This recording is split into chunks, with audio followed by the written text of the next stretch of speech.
مزید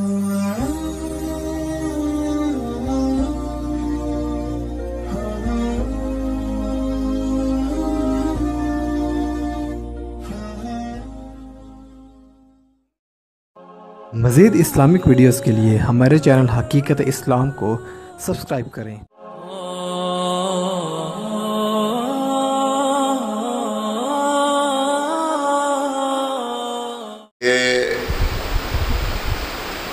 گناہ بندے سے جو سرزد ہو جاتا ہے تو گناہ کے کفارہ کے لیے کوئی نیکی کر لینی چاہیے۔ انسان غلطیوں کا پتلا ہے، اس سے کوئی لغزش، کوئی غلطی، کوئی خطا ہو گئی تو حدیث پاک میں آتا ہے کہ جب بندے سے گناہ سرزد ہو جائے تو فوراً اس کو کوئی نہ کوئی اس کے بدلے میں نیکی کر لینی چاہیے۔ یہ مسند احمد شریف کی روایت ہے، حضرت ابو ذر رضی اللہ تعالیٰ عنہ راوی ہیں۔ عن ابی ذر رضی اللہ تعالیٰ عنہ قال، حضرت ابو ذر فرماتے ہیں کہ قلت، میں نے عرض کیا یا رسول اللہ، اے اللہ کے رسول، اوصنی، مجھے کوئی وصیت فرمائیں۔ حضرت ابو ذر حضور نبی کریم صلی اللہ علیہ وسلم کے وہ جو چند صحابہ بڑے چہیتے اور بڑے پیارے تھے ان میں ان کا شمار ہے۔ تو حضرت ابو ذر روایت کرتے ہیں، فرماتے ہیں کہ میں نے عرض کیا حضور کی بارگاہ میں کہ اوصنی، یا رسول اللہ مجھے کوئی وصیت فرمائیے۔ قال، تو نبی کریم صلی اللہ علیہ وسلم نے فرمایا، اذا عملت سیئۃ، جب تجھ سے کوئی برائی سرزد ہو جائے، کوئی گناہ سرزد ہو جائے، فَتَّبِعْهَا حَسَنَةٌ، تو اس کے فوراً بعد کوئی نیکی کر لو، تَمْحُوهَا، اس کو مٹانے کے لیے۔ قُلْتُ یا رسول اللہ اَمِنَ الْحَسَنَاتِ لَا إِلَٰهَ إِلَّا اللَّهُ، تو میں نے عرض کیا یا رسول اللہ وہ نیکی جو میں گناہ کو مٹانے کے لیے کروں گا، کیا ان نیکیوں میں لا الہ الا اللہ کہنا بھی ہے؟ یہ بھی آتا ہے ان نیکیوں میں؟ قال ہی افضل الحسنات، تو حضور نے فرمایا یہ ساری نیکیوں سے افضل ہے۔ یعنی کہ انسان سے گناہ تو انسان غلطی کا پتلا ہے، بعض اوقات نادانستہ طور پر بھی بندے سے کوئی نہ کوئی لغزش سرزد ہو جاتی ہے۔ تو حضور نے فرمایا کہ جب بھی تمہیں پتہ چلے کہ تم سے کوئی لغزش ہو گئی ہے تو تم فوراً نیکی کر لیا کرو۔ جب حضرت ابو ذر غفاری رضی اللہ تعالیٰ عنہ نے عرض کیا یا رسول اللہ مجھے کوئی وصیت فرما دیجئے، ارشاد ہوا کہ جب کوئی برائی سرزد ہو جائے تو کفارہ کے طور پر فوراً کوئی نیکی کا کام کر لیا کرو تاکہ برائی کی نحوست دھل جائے۔ یمحو کا لفظ بولا حضور نے، تاکہ اس سے تمحوہا، تاکہ اس سے وہ برائی دھل جائے۔ میں نے عرض کیا یا رسول اللہ لا الہ الا اللہ پڑھنا بھی نیکیوں میں داخل ہے؟ حضور صلی اللہ علیہ وسلم نے فرمایا یہ تو ساری نیکیوں میں سے افضل ہے۔ برائی اگر گناہ صغیرہ ہے تو نیکی سے اس کا محو ہو جانا اور مٹ جانا ظاہر ہے۔ اگر برائی کی دو قسمیں ہیں، یا تو وہ صغیرہ میں آئے گی یا کبیرہ میں آئے گی۔ برائی اگر گناہ صغیرہ ہے تو نیکی سے اس کا محو ہو جانا اور مٹ جانا ظاہر ہے، اور اگر کبیرہ ہے تو قواعد کے موافق توبہ سے محو ہو سکتی ہے۔ کبیرہ گناہ بڑے گناہ ہیں، وہ انسان جب توبہ کرتا ہے نا تو توبہ سے کبیرہ گناہ بھی اللہ تعالیٰ معاف فرما دیتا ہے، یا محض اللہ کے فضل سے۔ بہر صورت محو ہونے کا مطلب یہ ہے کہ پھر وہ گناہ نہ نامہ اعمال میں رہتا ہے نہ کہیں اس کا ذکر ہوتا ہے۔ چنانچہ ایک حدیث میں وارد ہے کہ جب بندہ توبہ کرتا ہے تو اللہ تعالیٰ وہ گناہ کرامن کاتبین کو بلا دیتے ہیں۔ جب انسان سے کوئی گناہ سرزد ہوتا ہے نا تو وہ انتظار نہ کرتا رہے توبہ کر لساں، وہ کر لساں والا کام لمبا ہے۔ جب آپ کو احساس ہو گیا کہ میں نے غلطی کی ہے تو غلطی سے فوراً توبہ کرو۔ تو فرمایا جب بندہ توبہ کرتا ہے تو اللہ تعالیٰ وہ گناہ کرامن کاتبین کو بلا دیتے ہیں، اور اس گناہ گار کے ہاتھ پاؤں کو بھی بلا دیتے ہیں۔ آپ نے وہ قرآن پاک کی آیت ہے نا کہ اس دن جو ہے وہ ہاتھ بولیں گے،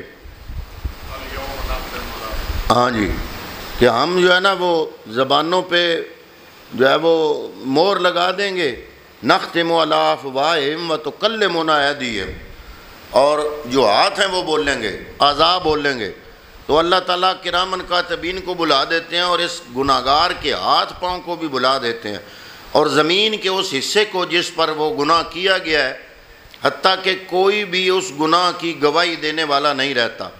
گواہی کا مطلب یہ ہے کہ قیامت میں آدمی کے ہاتھ پاؤں اور بدن کے دوسرے حصے نیک یا بد اعمال جو بھی کیے ہوں گے ان کی گواہیاں دیں گے۔ حدیث بالا کی تائید ان روایات سے بھی ہوتی ہے، اور بھی روایات ہیں جن میں ارشاد فرمایا گیا ہے کہ گناہ سے توبہ کرنے والا ایسا ہے جیسا کہ گناہ کیا ہی نہیں۔ یہ مضمون کئی حدیثوں میں وارد ہوا ہے۔ توبہ اس کو کہتے ہیں کہ جو گناہ ہو چکا اس پر انتہائی ندامت اور شرمندگی ہو، اور آئندہ کے لیے پکا ارادہ ہو کہ پھر کبھی اس گناہ کو نہیں کروں گا۔ دوسری حدیث میں حضور صلی اللہ علیہ وسلم کا ارشاد وارد ہوا ہے کہ اللہ کی عبادت کر اور کسی کو اس کا شریک نہ بنا، اور ایسے اخلاص سے عمل کیا کر جیسا کہ وہ پاک ذات تیرے سامنے ہو، اور اپنے آپ کو مردوں میں شمار کر، اور اللہ کی یاد ہر پتھر اور ہر درخت کے قریب کر، تاکہ بہت سے گواہ قیامت کے دن مل جائیں، اور جب کوئی برائی ہو جائے تو اس کے کفارہ میں کوئی نیکی کیا کر، اگر برائی مخفی ہے تو نیکی بھی مخفی ہو، اور اگر برائی کو علل اعلان کیا ہے تو اس کے کفارہ میں نیکی بھی علل اعلان ہو۔ تو ایک عمل ایسا ہے کہ حضور نے فرمایا، حدیث پاک میں آتا ہے کہ بندہ وہ کرتا ہے تو 40,000 نیکیاں اس کے نامہ اعمال میں لکھ دی جاتی ہے۔ حضور کا ارشاد ہے کہ جو شخص لا الہ الا اللہ واحدن احد صمد لم یتخذ صاحبۃ ولا ولدن ولم یکن لہ کفوا احد کو 10 مرتبہ پڑھے گا، 40,000 نیکیاں اس کے لیے لکھی جائیں گی۔ آپ یوں کر لیں کہ لا الہ الا اللہ پڑھ کے اس کے بعد قول واللہ پڑھ لیا کریں، وہی الفاظ ہیں، یہ کوئی نیا لفظ نہیں ہے۔ تو 40,000 نیکیاں یہ حدیث پاک کہہ رہی ہے کہ اس کے بندے کے نامہ اعمال میں اللہ تعالیٰ لکھ دیتا ہے۔ کلمہ طیبہ کی خاص مقدار پر بھی حدیث کی کتابوں میں بڑی فضیلتیں ذکر فرمائی گئی ہیں۔ ایک حدیث میں آیا کہ جب تم فرض نماز پڑھا کرو تو ہر فرض کے بعد 10 مرتبہ لا الہ الا اللہ وحدہ لا شریک لہ لہ الملک و لہ الحمد وہو علی کل شیء قدیر اگلے دن پڑھا تھا۔ یہ جو وظیفہ ہے نا، اس دن سارا عنوان ہی اس وظیفے پہ تھا، لا الہ الا اللہ وحدہ لا شریک لہ لہ الملک و لہ الحمد وہو علی کل شیء قدیر۔ اگر یہ بندہ پڑھ لے گا تو حدیث پاک میں آتا ہے تو ثواب ایسے ملے گا جیسے ایک مسلمان غلام کسی کے شکنجے میں ہو تو وہ اس کی قیمت 1,00,000 2,00,000 دے کے آپ اس کو اس کے شکنجے سے نکال کے پھر اپنے پاس غلام نہ رکھیں بلکہ اس کو آزاد کر دیں، تو جتنا ثواب اس وقت ایک بندے کو آزاد کرنے کا ملے گا، یہ کلمہ طیبہ پڑھنے کا اللہ تعالیٰ یہ کلمہ جو ہے کیا ہے، لا الہ الا اللہ وحدہ لا شریک لہ لہ الملک و لہ الحمد وہو علی کل شیء قدیر، یہ کلمہ پڑھنے سے وہ ثواب مل جائے گا۔ اس کے بعد ایک حدیث ہے کہ فرمایا کہ 20 لاکھ نیکیاں بھی بندہ کما سکتا ہے۔ کیسے؟ فرمایا ایک حدیث ہے کہ جو شخص لا الہ الا اللہ وحدہ لا شریک لہ احدن صمدن لم یلد ولم یولد ولم یکن لہ کفوا احد پڑھے، اس کے لیے 20 لاکھ نیکیاں لکھ دی جاتی ہیں۔ اب جب یہ اتنے وہ ثواب کا ذکر کیا گیا نا تو حضرت ابو ہریرہ سے پھر ایک بندے نے پوچھ لیا۔ حضرت ابو ہریرہ رضی اللہ تعالیٰ عنہ سے ایک شخص نے حاضر ہو کے عرض کیا کہ میں نے سنا ہے آپ یہ نقل کرتے ہیں کہ اللہ جل شانہ بعض نیکیوں کا بدلہ 10 لاکھ اور 20 لاکھ عطا فرماتے ہیں۔ حضرت ابو ہریرہ نے فرمایا اس میں تعجب کی کیا بات ہے، میں نے خدا کی قسم نبی سے ایسا ہی سنا ہے۔ یعنی جیسے ہم آج حیران ہو رہے ہیں نا، وہ بھی حیران ہوئے، انہوں نے کہا بھی اتنی 20 لاکھ 10 لاکھ نیکیاں۔ تو حضرت ابو ہریرہ سے پوچھا کہ میں نے سنا کہ آپ اتنی نیکیاں بتاتے ہیں، تو آپ نے فرمایا اس میں تعجب کی کیا بات ہے، اللہ کی قسم میں نے حضور سے ایسے ہی سنا ہے۔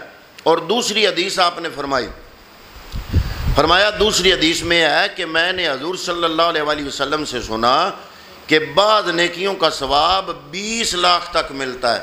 اور جب اللہ تعالیٰ قرآن اب آگے وہ دلیل دے رہے ہیں، ایک تو یہ فرمایا نا کہ میں نے نبی سے سنا ہے، اور دوسری دلیل قرآن سے دے رہے ہیں۔ حضرت ابو ہریرہ، کوئی اور مولوی نہیں، حضرت ابو ہریرہ قرآن سے دلیل دے رہے ہیں۔